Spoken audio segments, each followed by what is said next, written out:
C'est l'histoire d'une petite goutte d'eau. La goutte était pareille comme toutes les autres, toujours en mouvement.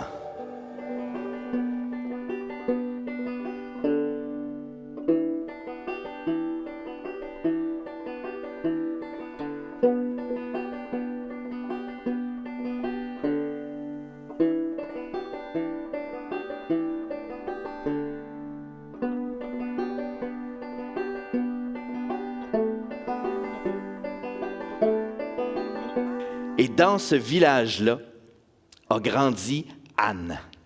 Anne, c'était la fille du village. Quand sa mère est morte à la naissance, en fait, tout le monde a essayé d'aider son père. Le menuisier du village avait construit un beau petit lit en bois où elle pourrait dormir. Ensuite de ça, la voisine, elle avait tricoté une catalogne pour la réchauffer la nuit. Le barbier a appris à faire des tresses pour pouvoir coiffer ses longs cheveux blonds. Le roi de cœur, il s'est refait. Il n'avait pas le choix. Il a continué d'aller travailler.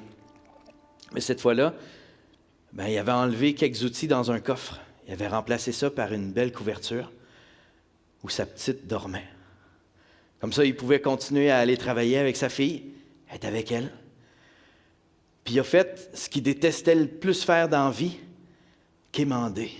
« Hey, monsieur, il y a une coupe de clous qu'on ne s'est pas servi finalement. Je peux-tu repartir avec? Hey, il y a une boîte de vis. On n'a pas eu besoin, il y en avait trop. Je peux-tu la ramener? Hey, madame, cette planche-là, écoute, toute la partie qu'on n'a pas coupée, vous n'en aurez pas besoin. Ça vous dérange-tu si je la prends? Puis il s'est ramené une coupe d'affaires de même, à la maison. Puis quand il en a eu assez, il s'est bâti un beau, gros radeau. Un radeau assez gros, puis assez fort, sur lequel il pourrait travailler tout l'été en étant toujours avec sa fille.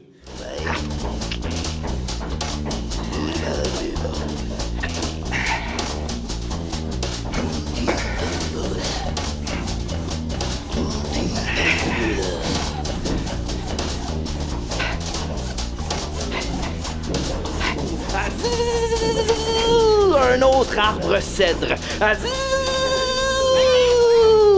Un autre tombe, et un autre. Il scie à la chaîne. Robert, lui, il coupe les arbres, déracine les plantes, fait tomber les œufs des nids, écrase les écurieux. Robert, chaque jour, il exécute ses travaux.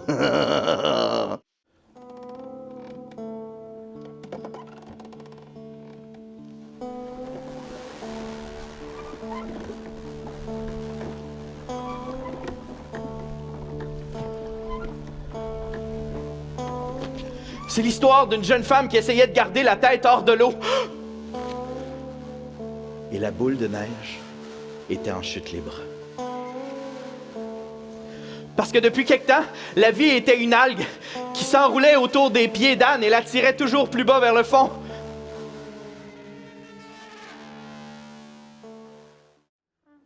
La vieille, elle savait en se couchant ce soir-là qu'elle ne pouvait plus se cacher.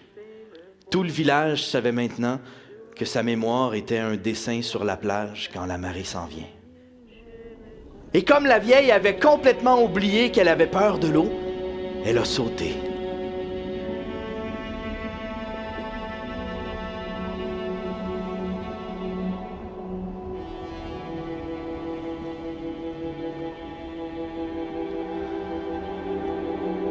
Ses cheveux se sont revitalisés dans l'eau. Ses articulations, ses muscles se sont assouplis. Elle était tout d'un coup légère.